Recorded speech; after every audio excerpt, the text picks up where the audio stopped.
to Ann David's Inspiration today, and like I told you, we are going to be talking about emotional intelligence and customer service. And I know many people will probably wonder, what have emotions got to do with, selling or providing a service?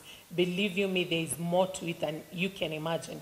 As I was introducing the series that's upcoming, I mentioned to you that many times customers buy with their emotions first before they commit their money.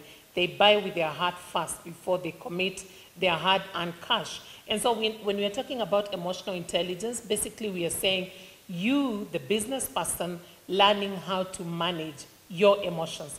There are people that are naturally hot-tempered, but they are very good business people. If they don't learn to manage their emotions, then everybody will be running away from them, and they'll be like, you know what that guy sells is good, but I cannot deal with his tantrums or whatever you may wish to call them. And so emotions are definitely very important. As a business person, it is important for you to be aware of your own emotions and how to handle them appropriately, as well as identifying and how you react to the emotions of other people.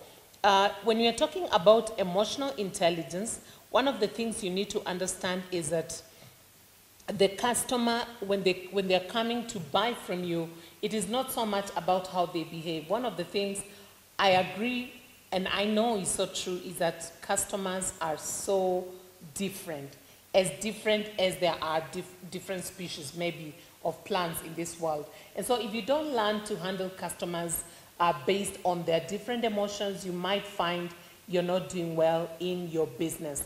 One of the things that you need to understand is that emotions have to do with love, they have to do with hate, they have to do with the emotions of pride, emotions of humility, and all kinds of emotions that you can classify. And so for this particular one, when we are talking about emotional intelligence, we're going to be speaking more about love. And of course, the question is love and business. Yes, if a customer feels loved and appreciated, they will keep coming back.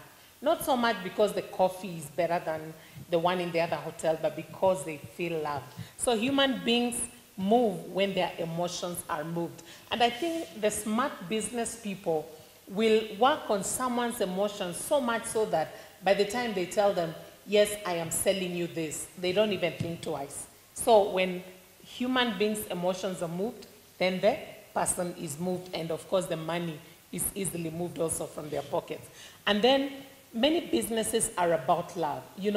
That's why when you smell, not that I'm such a great fan of coffee, but coffee has a way of, for the coffee lovers, there's a way that the coffee, the smell of coffee is all about who can I take out for coffee, who can I go out with and talk over some cup of coffee. So there's a bit of peace, love, and all that in this coffee-taking business. So, I mean, if there is a bit of someone feeling appreciated and loving the environment, then that's where emotional intelligence would come in. Of course, I know the experts in psychology may think a little bit differently, but to a large extent, they will agree with me. The other thing I will say is that success comes by treating your customers with love. Yes, with love. And I will quote from the Bible, 1 Corinthians 13, which says that if you don't have love, then you are nothing.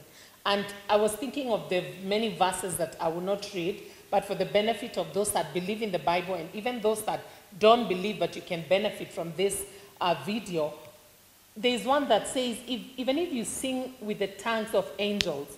So I've never heard angels sing, but I can just imagine when people say, oh, you have such an angelic voice, you have such a beautiful voice. And then I imagine there are some angelic voices. Imagine if you sing like that and you have no love, scripture says you are nothing. So that tells you love is definitely very important, even in business. And that is why if I was coming to your business today and I begin to feel I am not valued, in other words, I am not loved, I will probably begin to walk away slowly, maybe to another business that doesn't have the best in terms of products and service, because I feel loved, I feel appreciated.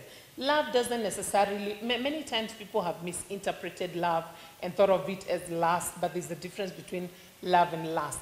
Love is all about just, smiling at the customer, telling them thank you for coming, it's nice to see you, those small gestures that may not seem that important, but actually they are very, very important. Another thing I'd like to say, as I borrow from a very well-known motivational speaker called Robin Sharma, he says that acclaim comes by doing your job with love. Market leadership comes with selling your wares with love, or your goods with love. And when customers connect with you emotionally, they are less likely to go to a competitor, even when the competitor offers goods that are cheaper. And in short, your customers become loyal. So as we introduce emotional intelligence, I do hope you've learned something about showing love to your customers. Of course, I know sometimes if you show your customers love, some may want to take it overboard and probably misunderstand your intentions. So you have to be discreet, and you have to be definitely wise in how you show this love. And I'm talking about the genuine love, the love that you would show your own brother, your sister, your neighbor, maybe your dog, for those who love dogs, and maybe your cat. So until next time, I do hope you've learned something, and let's meet again as we talk about how to be emotionally intelligent in business.